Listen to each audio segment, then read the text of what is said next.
यार, ये जो सवाल है ना कि धरती पर पहली बार जिंदगी कब और कैसे आई, ये हमेशा से लोगों के दिमाग में घूमता रहा है। सब सोचते हैं कि ये अलग अलग जीव जंतु कैसे बने। सच कहूँ तो ये सवाल साइंस के लिए आज भी एक बड़ा पहेली है, और अगर इसका जवाब मिल जाए ना तो हम जिंदगी को जिस तरह से देखते हैं वो पूरा बदल जाएगा।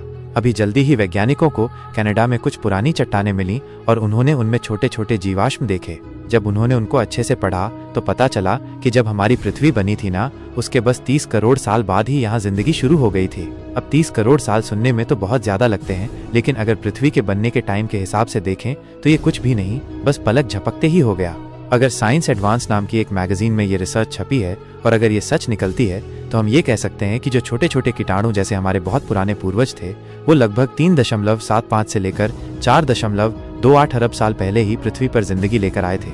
अगर ये सच होता है ना तो ये साइंस में एक बहुत बड़ा बदलाव ला देगा और जिंदगी की शुरुआत को लेकर वैज्ञानिकों का पूरा नजरिया ही बदल जाएगा। शुरू से ही यही सोचते आए हैं कि ये धरती पर जिंदगी कहाँ से आई, ये इतने सारे अलग अलग जानवर कैसे बने। ये जो सवाल है ना कि पृथ्वी पर पहली बार जिंदगी कब और कैसे शुरू हुई, ये साइंस के लिए आज भी एक उलझन है, और इसका जवाब मिलने से जिंदगी को लेकर हमारी पूरी सोच बदल सकती है। जितने मुंह उतनी बातें।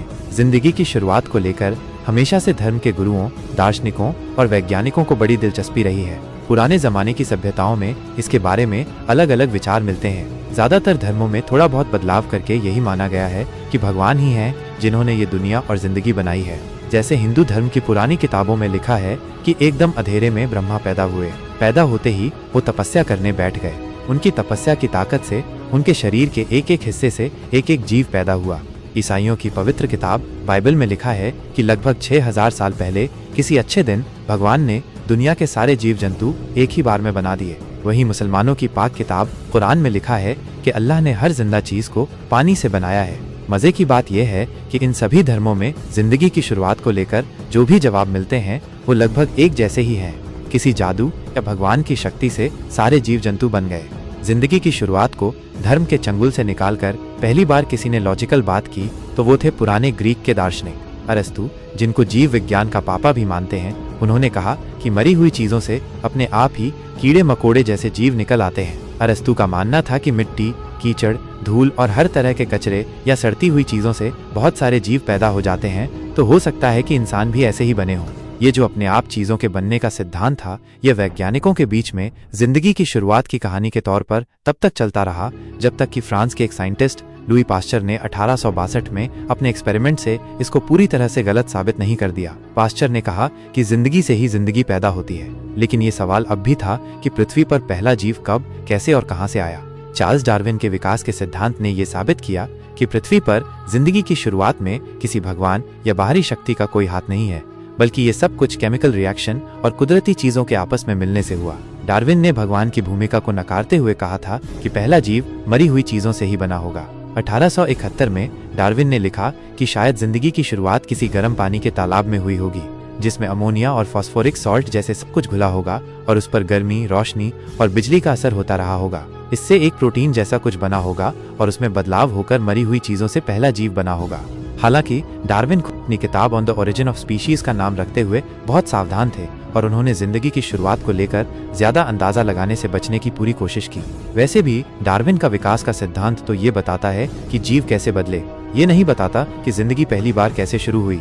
तो फिर मरी हुई चीजों से पहला जीव कैसे बना? आज साइंस की दुनिया में जिंदगी की शुरुआत को लेकर ओपैरन हॉल्डेन का केमिकल डेवलपमेंट या अबायोजेनेसिस का सिद्धांत सबसे ज्यादा माना जाता है। इस सिद्धांत के हिसाब से पृथ्वी के बनने का आखिरी हिस्सा जिंदगी का बनना है और जिंदगी मरी हुई चीजों के कार्बनिक अणुओं से बनी है।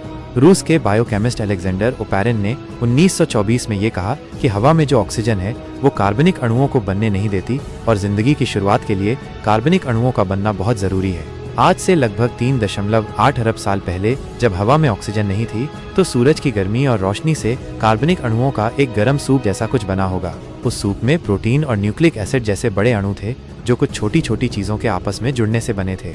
ये बड़े अणु आपस में मिलकर छोटी छोटी बूंदें बने और फिर ये बूंदें और बड़ी होकर टूटकर अपने जैसी और सरल कोशिकाएं बनाने लगी। यही सरल कोशिकाएं सभी जीवों के सबसे पुराने पूर्वज थीं।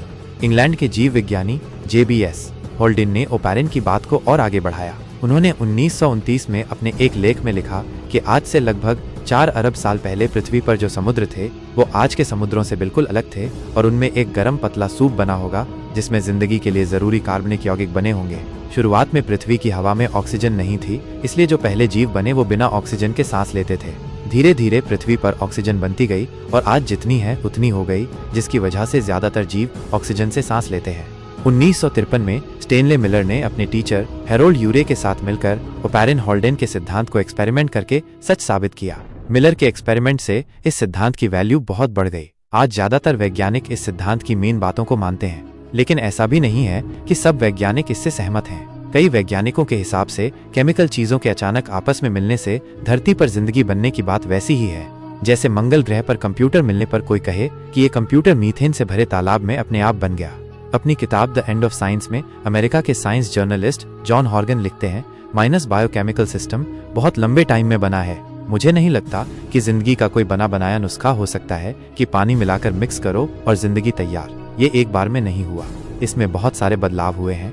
नॉर्मल केमिकल से एक बैक्टीरिया बनाना एक बैक्टीरिया से इंसान के बनने से कहीं ज्यादा मुश्किल है। एक छोटा बैक्टीरिया भी ओपैरिन, हॉल्डेन और मिलर की केमिकल खिचड़ी से कहीं ज्यादा कॉम्प्लिकेटेड है। क्या पृथ्वी पर जिंदगी कहीं बाहर से आई थी? जिंदगी बनाने के कई जरूरी चीजें अंतरिक्ष में घूमने वाले उल्कापिंडों और धूमकेतुओं में भी मिली हैं, जिससे ये संभावना बनती है कि हो सकता है कि पृथ्वी पर जिंदगी बाहर के अंतरिक्ष से आई हो। पुराने ग्रीक के कई जरूरी चीजें, कई दार्शनिकों का भी यही मानना था कि जिंदगी के छोटे छोटे कण अलग अलग ग्रहों में घूमते रहे और हमारी पृथ्वी भी उनमें से एक थी। पृथ्वी पर जिंदगी बाहर के अंतरिक्ष से आई है, इस बात को पैंसपर्मिया का सिद्धांत कहते हैं।